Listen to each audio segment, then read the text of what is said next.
Hello and welcome to this edition of High Vibe Nation. And I've got this amazing guest today, Dr. Karen Perkins. Oh my God, you want to stay tuned because she's got some amazing information to share with us. We'll be right back. The High Vibe Nation is live. Welcome to the High Vibe Nation. The goal is to raise the vibration of every human being on the planet. Your host on this journey is Sherry Gideons. So let's join her now in her current interview with a high-vibing individual.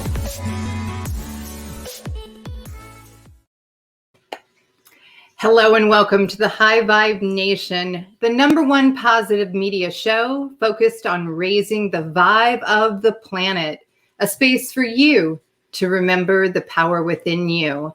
And today I would like to welcome Dr. Karen Perkins, who has spent nearly 3 decades leading successful businesses and individuals to legacy status. The gift that she brings is in the process, and she guides each person through the blending of money, time, productivity, growth, and relationships to create their own unique recipe for success, which leads to more time, more money, and less stress.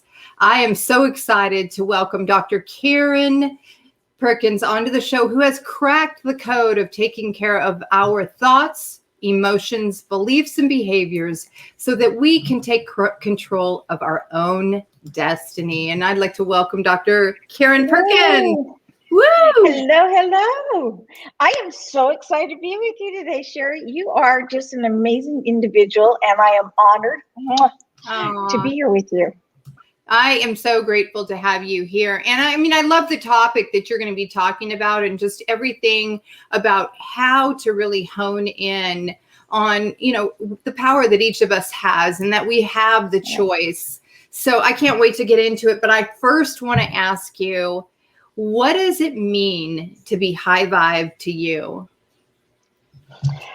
To be high vibe to me is to live your legacy. And to live your legacy, you decide what's important to you. I've got that beautiful light there. What's important to you? And you're like, I'm an angel. I know, you're right. I'm in a new location and I'm not used to the backdrop yet. High vibe to me is really knowing what it is that you want in life, not what you thought you wanted, not what somebody told you wanted, but your true core value. And living your life every day toward that and looking for the choices that you can make to have a happier life. Yeah. And don't you think that each and every one of us has a legacy? I'm a believer that we have a blueprint, that we've all come here and we've just forgotten why we came, because we all have this individualized blueprint of greatness. And so when you talk about legacy, what do you mean by that? It is our blueprint, and it's how people think of us, and it's how they remember us. My sister always said, legacy is, an inheritance is what you leave for other people. A legacy is what you leave in other people. And a lot of us work and we do things so we can leave an inheritance or a legacy 100 years, 50 years, 20 years from now. But we don't stop and live that every day. It's nice that I want to be remembered as somebody who loved everybody, but wouldn't it be better for everybody to know now that I love them and that I love everybody? And, when was the last time you stopped and wrote a love letter to a friend or family member? Or just send them a card to say, I was thinking about you and I want you to know that you mean the world to me. We get so busy in the day-to-day that we don't live our legacy. And that's what, to me, is one of the most vital things that we can do, is know what our core value is, plan our blueprint according to that core value, and then wake up every morning. My friend Susan says it this way, forgive me. She says, wake up every morning feeling as if you just had the best sex of your life. Like, I love it. yeah. But, how many of us wake up in the morning that way? Or do we wake up going, oh, just 5 more minutes, 5 more minutes? And, I love a friend of mine, she used to say, why do people turn on alarm clocks? Because it just startles you. And I took her advice, and I've done various songs. Right now, my wake up alarm is the happy song. So I wake up to, might be crazy what I'm about to say. And so when I wake up, I'm automatically happy because I have programmed myself the second I hear that to say, I am happy. So it's, your mind's an amazing thing. We can program it to do all kinds of things. And I wanted to share one quick thing before we get really into the topic. Yes. Our thoughts literally can control our very genetic makeup. It can change our genetic makeup. Not just the chemistry, but the actual genes in our system. And people will tell you all the time, what you think is what you are. Well, you know what? It's true. Mm-hmm. And with the emotional intelligence being an expert there, people are like, well, I can't control my emotions. Maybe, maybe not, but you can control your thoughts. And it's your thoughts that create those emotions, because your thoughts flow through the amygdala, that little tiny pinhead right here, throws through the amygdala. The amygdala assigns it its emotion and physical reaction. And then you react and do what you're going to do. You have that emotion. Well, if I say, gosh, I don't feel really great right now, and I say, what am I thinking? What am I doing? I can say, I'm not going to think and do that. Let me change and do something else and focus on something else. Or if I say, wow, I really feel great. What am I thinking? What am I doing? Well, I better do more of it because I really like feeling this way. And, everything we do in life is a choice. We choose. We have bad things happen to us, and we can have a heavy heart and still choose to be happy. So true. Thank you for being on the show, Mikey. Love having you here as always. Yeah, no, I agree. Yeah, Mikey's an amazing friend. He's just so supportive. So yay for Mikey. But yeah, no, I love what you shared, because that's very much what I'm into too, is understanding the neural pathways and how we can and we can strengthen and develop those neural pathways to where, like you said, these choices that we make. So the more aware we are of our feelings and what's going on in relationship to our thoughts, we can ultimately choose a different thought. We can choose a different feeling.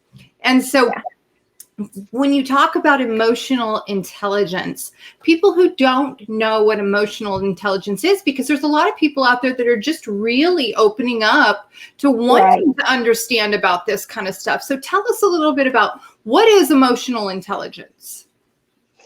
Well, to me, emotional intelligence is understanding. This is the Karen, not the real definition, the Karen definition. It's knowing the logic behind emotion and the emotion behind logic, because you can't have one without the other. And it's learning to take control of those emotions and that logic and propel yourself forward with them. Have those emotions, feel them fully, and then process them and then use them to move yourself forward. We were talking about the thoughts and making choices years ago, and I've slipped into the habit a couple of times, but I'm much better now. Years ago, I'd get to work freaked out, frustrated because everybody drives like a moron. Have you ever noticed that? It's like, and one day I'm getting on the freeway, and we do this. I'm driving along, and I look over my shoulder. I look, in the rearview mirror, make sure nobody's there, and I go to change lanes. And what happens? Somebody honks, and they wave at me with one finger, and I didn't see them. They were in my blind spot, and I'm horrified. I'm so embarrassed. I hurry back in my own lane, and I'm going, I'm sorry. Oh, fingers and thumb. I'm sorry. I didn't mean to do that. I mean, I really was embarrassed. And if it hadn't happened as quickly as it had, I don't know that I would have had my mental shift. 30 seconds later, some moron cut me off. And as I'm going, idiot, moron, who taught you how to drive? I went, I'll bet they're as embarrassed as I just was.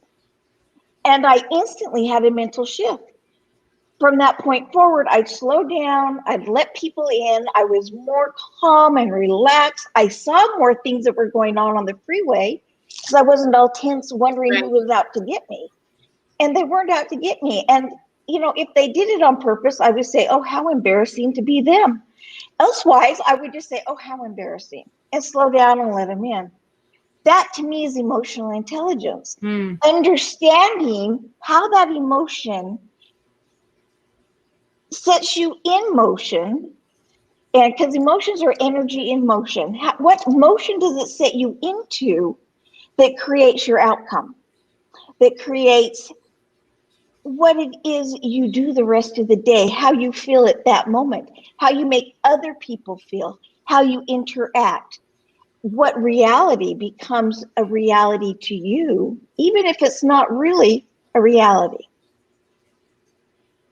So I love the way that you describe that, because for me, I have had the most amazing mentor for over 20 years. And one of the things that, when we talk about neural pathways and really strengthening that awareness, like you just described, for myself, my mentor always said that we are all one, that we're all individualized expressions of this great infinite power. And so when that person cuts me off and I want to be over here all raging out and saying that no good, and you know what, you cut me off. But she says, in reality, you're seeing the face of God. You're seeing the face of the infinite. And so as she would bring this up more and more to me over the years, more and more, instead of, wanting to react and respond from that, that behavior, I would recognize in the moment when I was going to go there, and I would catch myself and I would have this conversation with myself about what you just described. Right. And it really is, the one law of the universe is energy. And we all live in that energy, as your mentor said, as one. Yeah. And though your opinion of me does not determine my eternal salvation, and your behavior does not determine my eternal salvation, because I always have my choice in how I'm going to react, how I'm going to behave, how I'm going to believe. However, I do have to make different choices sometimes because of other people's behaviors and thoughts. And, one of the big things is understanding the personalities, and what somebody does that is perfectly kind and nice to one person is totally offensive to another, and vice versa. And when we stop and say, I don't really believe people are out to get me. Now, are there some people who are just mean? And there's some people who find great joy in it. How embarrassing to be them. How embarrassing to be them, for them. There's nothing I can do to make them a nicer person, but I can decide not to allow it to determine my next step. So I act instead of react. Right. Absolutely. And do you think that a lot of these behaviors or these ways that people react, does that have a lot to do with people not being aware what their core values are? Or, does that come into play with it? It really does. At least I believe it does. Because, well, if we're not aligned with our core values, subconsciously, if not consciously, we feel like we're off. And when we feel like we're off, we're always afraid of falling or tripping. And so we're more sensitive to the things that are said and done around us. And we begin to almost become paranoid. And, it sounds like this big conspiracy in our mind, but really, our mind is very, very protective. And if you believe something, it will find a way to make it true. It will find a way to support what you want to believe. And so if subconsciously I feel off and everything seems to be going right, I start looking for, well, who must be sarcastic? who must be just saying that to, they're undermining. It's a double edge, waiting for the other shoe to drop. When in reality, everything's fine and beautiful. And if it's not, it's not. I can't change what is. I can change what will be. Mm-hmm. I can change what will be. And I actually can change what is, because it's all in my perspective. And that comes back down to your emotional intelligence. Our perspectives are all based off of our experiences in life, our own personal experiences. And it's one of those, what experience do I want to choose to live by? And what experience do I want to think differently about? Mm-hmm. So we all have our choice to be happy or not. Well, absolutely. So do you think that people really can change their thoughts? Oh, absolutely, 100%. It's just like that driving. That's a true story. And until I married my new husband, my good husband, until I married Darwin, I went, I don't know, 15, 20 years not upset about anybody on the freeway. And it was really interesting to me, because he would go, really? And I would just, it would hurt. I mean, it was painful. And it's not that he's bad, it's just was something he hadn't changed his viewpoint on yet. And I found that because I had chosen to change my viewpoint, it was really unnatural for me to think negatively. More of it, like I said, it was like, oh, how embarrassing to be them. Wow, I hope they get where they need to go, because they're driving kind of crazy and I don't want them to get hurt. Hope they don't hurt anyone else, but oh well. It's their choice. And those people who say, oh, I'm going to drive in the passing lane 5 miles under the speed limit to keep everyone else from speeding. That's not my job and responsibility. That's not my job and responsibility. Now, the people that do, bless their hearts, they're doing their best to support the world and to make the world a safer place. But by taking other people's choices, so to say, away, is not making the world a safer place. Typically, you're encouraging road rage more.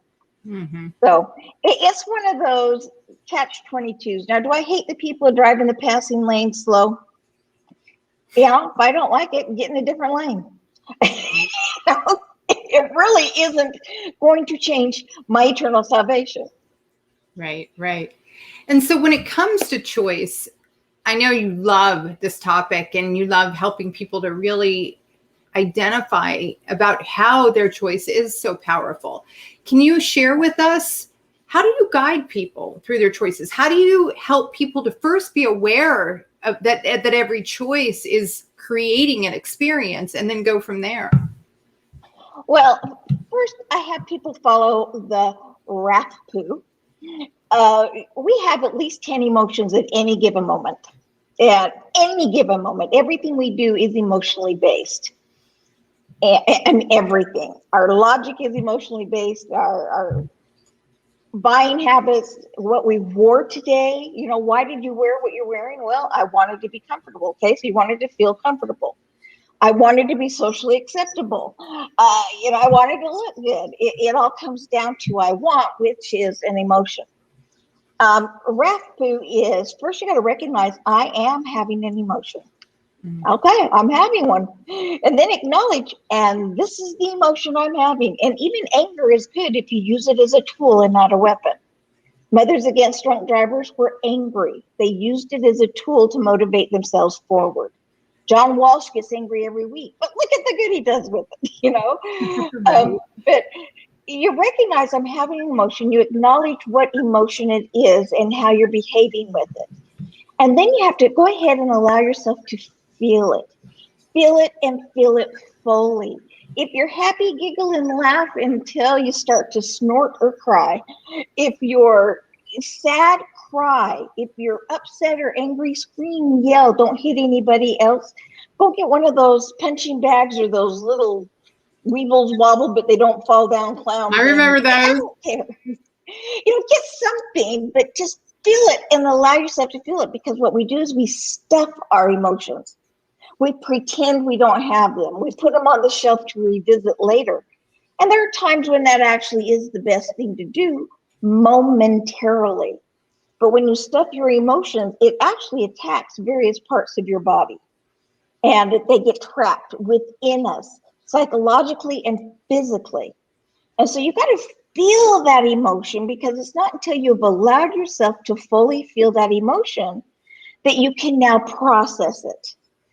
And now that you can process that emotion, now you put yourself in a position to use it or diffuse it. You have two choices. You can use it to motivate yourself to do something different. If somebody's angered you, you can use it to communicate better. You can use it to have an open dialogue. You can use it to move yourself from the situation. Or you can defuse it and say, you know what? It doesn't matter enough to me to worry about it. I'm going to let it go. So you do something about it or you let it go. And most people want to take the third option, which is not really a choice. And that is whine about it over and over. Okay, you've not used it or diffused it. What you've done is you've trapped yourself in that. And it grows. That which we focus on grows and expands. And, a fun example of, well, it's not an example, let's say that. An example of one of my greatest mentors. And, they had lost my ear. They had every right, according to some, I just had the technical day. They had every right, according to many, to have a bad attitude, to feel picked on, to feel whiny. But they chose to be happy. It was my little sister, Heather, best mentor ever. And all Heather wanted to do was grow up, get married, and have lots and lots of babies. Well, she grew up, she got married right out of high school, like 2 weeks later, but she didn't have lots of babies. She had no problem getting pregnant, but she had a problem carrying a child to term because of some things that had happened in her youth and a medical condition. In the first 5 years she was married, she had 11 miscarriages. Wow. Now, I was beside myself. And every time it would happen, I'd just say, that is so unfair. You were so nice and so kind. And how dare God and the universe and whomever else punish you? And she'd go, Karen. I choose to be happy. I have a heavy heart. Yes, I want a child more than anything. But I choose to be happy. I acknowledge that my heart is heavy. I acknowledge I am sad that I've lost this child. I acknowledge that it hurts. I acknowledge that it pains me. But I choose to be happy. During those 5 years, she spent her time writing love letters to her friends and family, writing children's songs, poems, and books, studying more about her condition so she could help others who might have to face it as well. Well, finally, she got pregnant with little Michael Ryan. Cutest little kid you've ever seen. Well, she was pregnant with Michael, but lo and behold, she has complications, so she ends up in bed with her pregnancy. Now, I ended up in bed with my last pregnancy, and let me tell you, you are bored, you are lonely, you are uncomfortable, and by darn, those floors need vacuum, and nobody can vacuum them as good as I can. So I go over to her place and I said, oh, you poor thing, you're going to be so bored, you're going to be so lonely, you're going to be so uncomfortable. She went, whoa. Focusing on that is not going to make it any more comfortable. Whining about the bed isn't going to make the bed better. If I'm uncomfortable, I need to fluff up pillows, get a different bed, or just do something else to focus my mind somewhere else than my discomfort. She says, I choose to be happy. I'm grateful. I'm at the point where I need to be in bed. And she spent the time she was in bed writing love letters to her friends and family, children, songs, poems, and books, calling other people saying, hey, I'm in bed anyway. Anything I can look up for you? She wasn't bored and lonely like I was because people actually wanted to go see her. Go figure. Wow. Her life was different. She chose to be happy. Well, finally, Michael was born, but he was 1 month early exactly to the due date. And so he ends up in NICU. And, there he is in that little incubator. And I am furious with God, the universe, and everyone else going, this is before I had my shift in life. I was just, and I said, it is so unfair. You've been good to everybody. You stayed in bed. You ate right. You did everything you're supposed to do. Blah, blah, blah, blah, blah. And she went, whoa, Karen. I choose to be happy. I choose to love Michael now, not when he gets better. I choose to focus on what I have at this moment and be grateful for it. Because me stressing about Michael being in the incubator is not going to help him heal. Right. He will feel my stress and it will hinder his growth and his healing. I choose to love my son this very moment forward. And so she stayed in the hospital with him and played with him in the incubator, little gloves.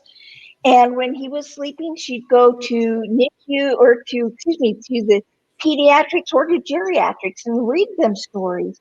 She wrote love letters to her friends and families. Scrapbooking. She had 3 scrapbooks done for Michael before he turned 1 month old. My youngest is in his mid-30s, and I've not yet started his. What's wrong with that picture? The day before Michael turned 1 month old, she really did. She had 3 scrapbooks done. Well, on his 1 month birthday, the day he was actually due, my parents had driven up. They lived 4.5 hours away, but my dad's health was poor, and so they would come up to the VA hospital, which is where we were living, up by there. So they drove up the 4.5 hours, and they were going to take Heather and Michael home for several months so that Dad could really get to know Michael because his health really was failing. And so everybody's all excited, and Mom and Dad come up, and Heather and Mick get in the car, and they're going up through the canyon to my brother's where my parents are, when a gal decided to pass on a blind curve while speeding.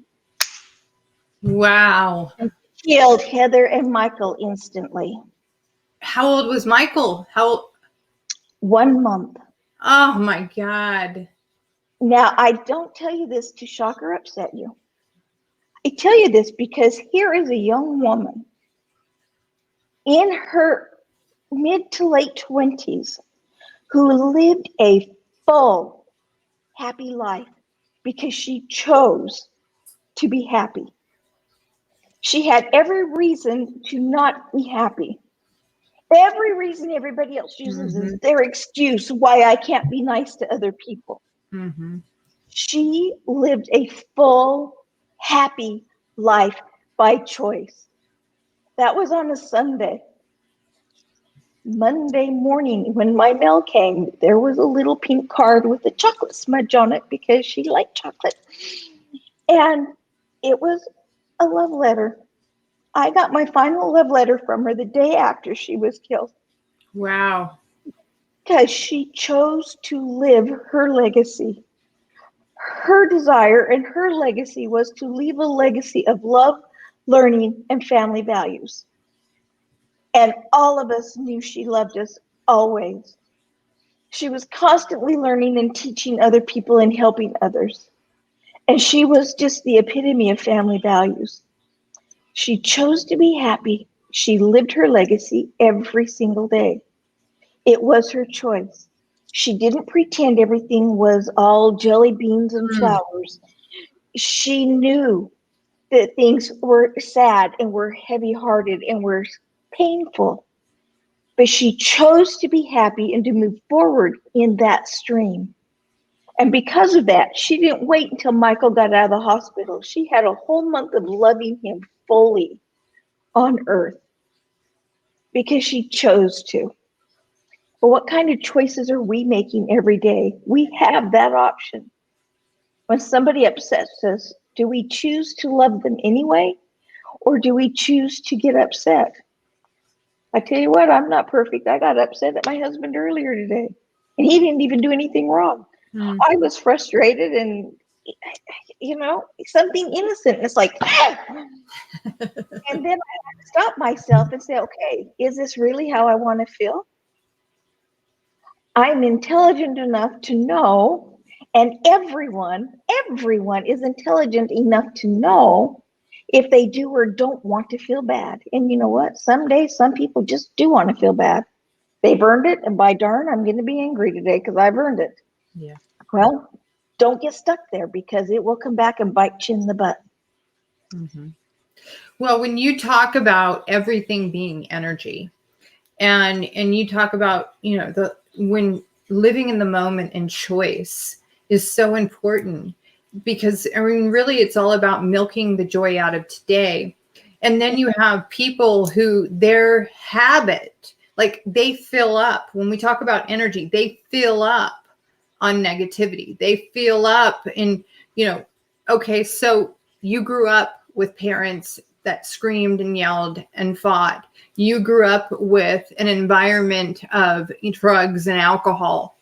And you're saying that you can't ever change because that's just the way things are. And then you're telling us that your sister, and even the story you told brought back so much awareness of my own journey. Because, for example, one of my twins was born without a throat, and she was born with all kinds of congenital issues. And I was faced with the same situation. And in my situation, I use what's called affirmative prayer. And so I began to speak my word and declare my word that everything was whole, perfect, and complete, that anything that was demonstrating, that was not of that nature was eradicated and removed. So I began to speak my word because my belief had developed within me, knowing that there was only one source, one presence. But then, a week later, I have a massive heart attack, and they tell me I'm going to die in 6 months without a heart transplant. This is 1 week after delivery. Same thing. I mean, I looked at the appearance, but I had made the same sort of choices that you're talking about. But I had developed that. I had that inner willingness and that desire to grow as a person, to be the best person I could be, to leave this legacy like you're talking about. What about people who they'll come up with every single excuse as to why they can't change and why they want to be like that? How do you deal with people or help them shift their thinking? I have so many great mentors in my life.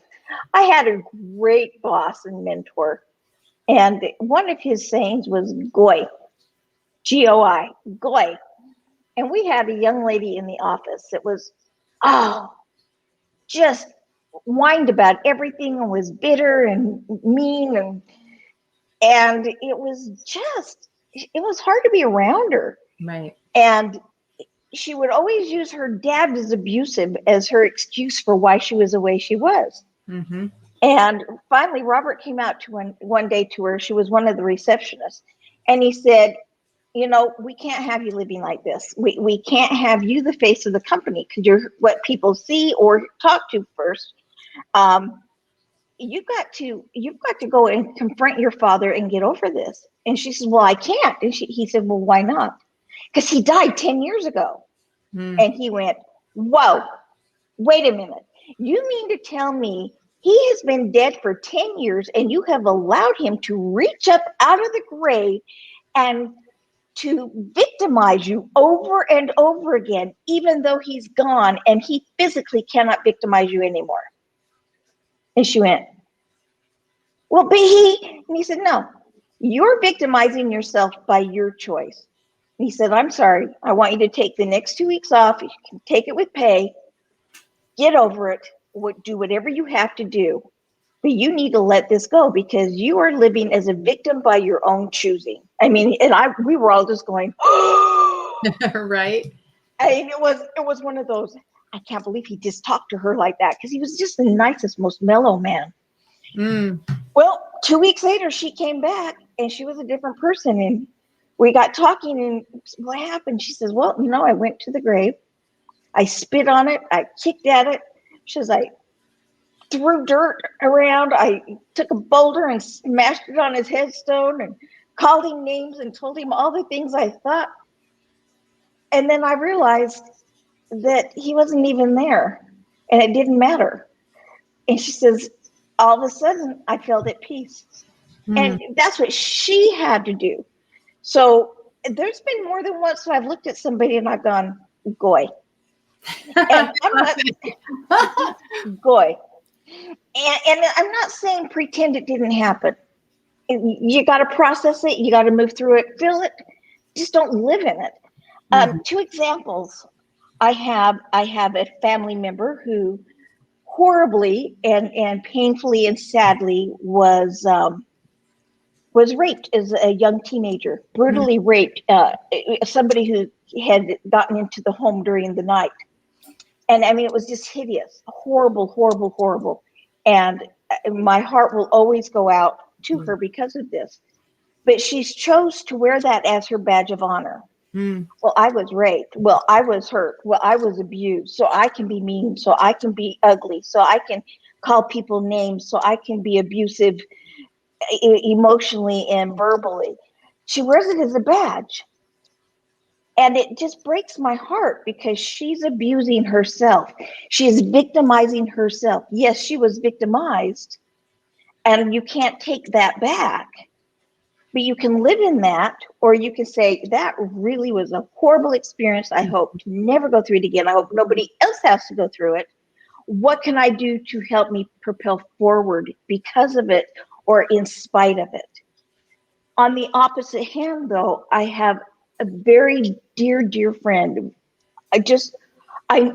My best friend ever. And I had known her probably 15 years before I found out any of this information. She was sexually abused by most of her mom's boyfriends. There were several children in the house, and they went to school, came home, were locked in their bedroom, and would get, I don't remember if there was 5 or 6 of them. They would get one, if they were lucky, 2 peanut butter sandwiches shoved under the door. Wow. They were not allowed out of the room until it's time to go to school the next day. We're talking bathroom. We're talking bathing. We're talking, okay, they're living in their own filth. Her mom kicked her out of her home when she was 14 because her mom's boyfriend took a liking to her more than her mom, and her mom was jealous. She had nowhere to go, nowhere to live. And she found a wonderful person who let her live in the back room of the store, of their family store. And even though she was 14, just clean up around the shop, sweep up and stuff, and you can live there for free. And he made sure she had food. Well, you can imagine if you're not allowed to eat but a peanut butter sandwich or 2 a night between 5 of you, these kids are stealing food out of garbage cans. Doing anything they can do. She is the sweetest, happiest, joyous person I have ever known. Ever. I had no idea that was her childhood. Wow. Because she chose not to make that who she was.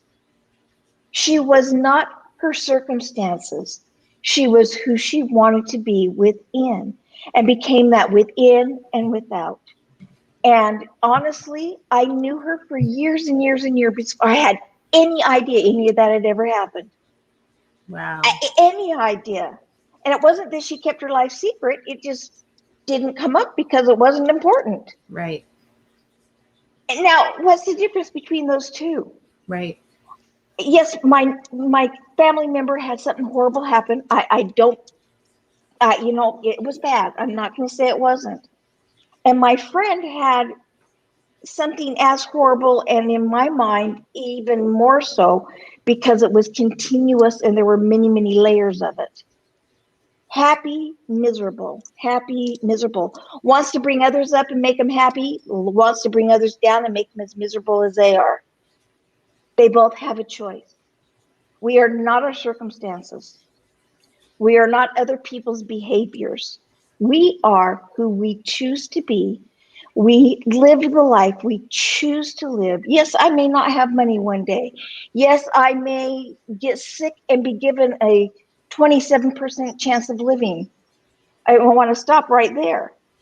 I do, like you, got sick. I had a PICC line, and I didn't know how sick I was until the insurance company called, because they had to call every day to make sure I was still alive, because I had a 73% chance of dying. And I called the doctor and I said, what? And he went, So I didn't bother saying anything because I knew that wouldn't matter to you. You're just going to be fine. But as I tell people the story, I have to stop and remember that people said 73% chance of dying, because I always said I have a 27% chance of living. That's 26% more than I need. It's 26% more. But I focus on living, 27% chance of living instead of chances of dying. Mm-hmm. See, that's a choice. Yep. Goes back to the neuro-linguistic programming. Yep. And it's our choice. And I lived, obviously. I have had near-death experiences. I have no idea how many times now, half a dozen times. I have a son that we tease about having, more lives than 12 cats combined. But we always say he was going to be fine because he knows he will be. Now, one day, will I die? Mm-hmm. Am I afraid of dying? No. Right. Do I try and live my legacy every day so that when it happens, I don't go, oh, I wish I had just. Right. No. I love it. I love it. Now, I know that you've written a book, and your book is called Emotional Power. Tell us about, where did the book come from, and how did you lay out the book in a way that it really helps people address a lot of these things that you've been sharing with us? It's kind of a funny story. I was a adjunct professor, did seminars for, oh gosh, man, I'm getting old, for about 20 years. I was in a different city and state 4 or 5 days a week, 3 and 4 weeks a month. Wow. And emotional intelligence was one of the things that I focused a lot on dealing with difficult people. And by the way, if any one of you ever gets sent to a deal with the difficult people seminar to deal with the people in your office, they're not the difficult one. They sent you because you are. Just keep that in mind. And most of the time, it's not that we're difficult. We're just different and we have misunderstandings. But I spent a lot of time doing that and talking about it. And somebody said to me one day, man, if I could just take all of the stuff that you know about it and just record you and listen to it, it just would be wonderful. And I went, what a great idea. So I took my notes that I had used for my different courses and my different seminars and got into the recording studio and had my Post-its on the wall, and I just talked for a couple of days. And then we went back and did some editing, and it became the bestseller for the seminar group that I was with. They asked to then purchase it, and we modified it to meet their needs. I kept the title and my intellectual property, and then I decided, you know what, it's time to turn it into a book. So we took it, we updated it, and we turned it into a book. And people, they laugh. Those that know me well laugh when they read it because they say, I can just hear you saying that. Because it's written like I speak, it's not grammatically correct. It's written the way I speak, yet it still does cover the science and the logic behind emotion and the emotion behind logic. And the people who love my book the most, or that are, my ear doesn't like this, the people who seem to like it the most, can you still hear me? Yep. Okay, there, are actually executive men, because they've been told their whole lives to stuff it, to don't show emotions. You're weak if you have emotions. Mm-hmm. And I'm like, just completely the opposite. You got emotions and you can work through them and display them and acknowledge them. Man, you are a person of power and strength. And so that's where it all came from. And there's dozens and dozens and dozens of true stories. Some are mine, some are family members, some are my friends' stories that they've allowed me to share. But I like to do a lot of story-based examples, because for me, it's easier to go, oh, I see that now. Right. I see that. I'm not a real good textbook reader. And anyway, so it's one of my favorite. I've written several books, but I have to say that Emotional Power is my favorite child. Shh, we don't have favorite children. We have favorite children for specific things. Mm-hmm. Mm-hmm. So how can people get a hold of that book? Well, we just changed publishers, and so it might still be able to get it on Amazon, but we're getting a new edition of it back onto Amazon here in a couple of weeks. Or they can go ahead and go to my website, www. Karen, oh no, that's my email, drkarenperkins.com, Dr. Dr. Karen, Karen, Perkins.com, or they can email me, Karen at drkarenperkins.com. If they want to email me, I can get them the book, or they can buy the book from me, and I'll send them the ebook and the audio book as well, because you can't get either one of those anywhere but from me. So that's how they can get it. Love it. Oh my God. Awesome. So tell me, what would be the next step for someone who wants to take control of their destiny and live their legacy? Well, contact me. You're like, really, Karen? Seriously, it is, find out what your core value is, and don't just sit down and say, I wonder what my core value is. You almost have to be tricked into finding it. And that is where I say, call me, because I have people say it's manipulative, it's a trick. I have a way of helping you find your core value without you realizing that's what you're doing. And then afterwards you go, oh yeah, that really is my true core value, because a lot of us get hung up in what we think should be or what others have told us it is instead of what it truly is. Mm-hmm. And so, if not me, find somebody, sit with them, and any coach, any mentor that knows about NLP, that knows about psychology. This. I'm a certified hypnotherapist as well. So, all of those different things. And I don't hypnotize you into finding out what it is. There's an activity that we do. But get a coach, get a mentor, get somebody that you can work with to find out what your true core value is. And then once you find out what your true core value is, come up with your blueprint and live toward that core value. And if it's not going to benefit that, leave it alone. It's like Heather. If it didn't have anything to do with love, learning, or family values, she didn't worry about it. If it did, she was all over it. And if it was contrary, she avoided it like the plague. If it had nothing one way or the other, she felt like she didn't. If she didn't, she didn't. But if it was consistent, she was on it. It was contrary, she pushed it away. She repelled it. And I would say the first thing to do, get somebody to work with you on that. Put up the sign.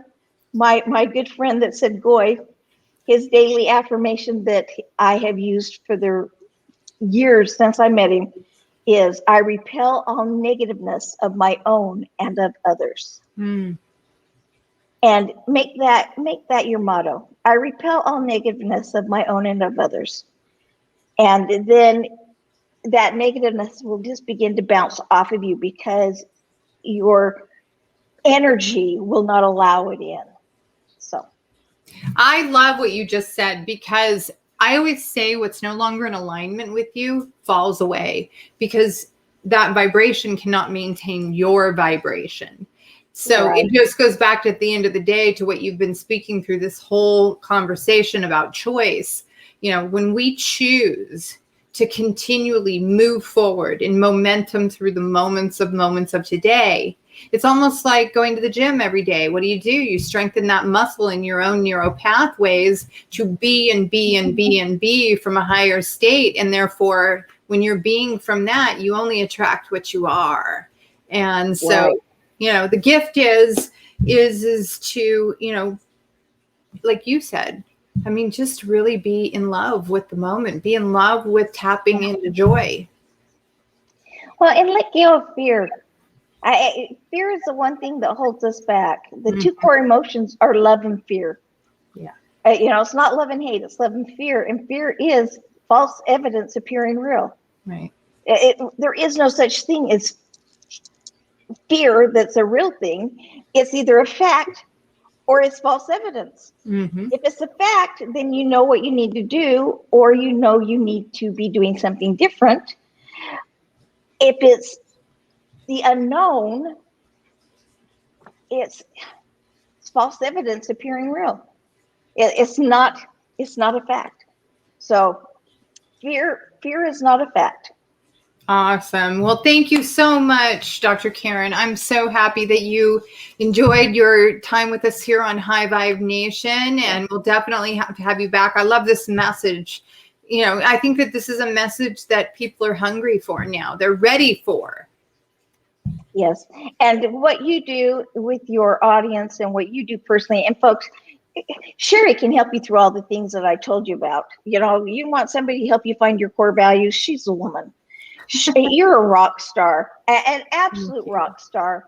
And bless you for what you do for the world and for helping people find their way and find their voice and to raise their vibration, because it is so vital on a day-to-day, moment-by-moment basis. So honors to you. Yay, and I receive. Thank you so much.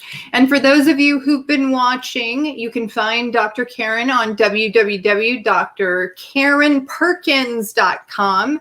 You can find her through her email at karen@karenperkins.com. And you can find her on Facebook at Dr. Karen Perkins. So for those of you who support High Vibe Nation Weekly, I want to thank each and every one of you. I absolutely value your support, and of course, share this out with your own audience and friends. And you can find me on thehighvibenation.com, on Instagram at The High Vibe Nation, and on Facebook at The High Vibe Nation. Until next week, everyone, please create an amazing rest of the week. Bye now. Bye. From everybody here at the High Vibe Nation, we want to say thank you for choosing to raise your vibration. And of course, please like, share, and subscribe. If you need to find us on the web, check us out at www.the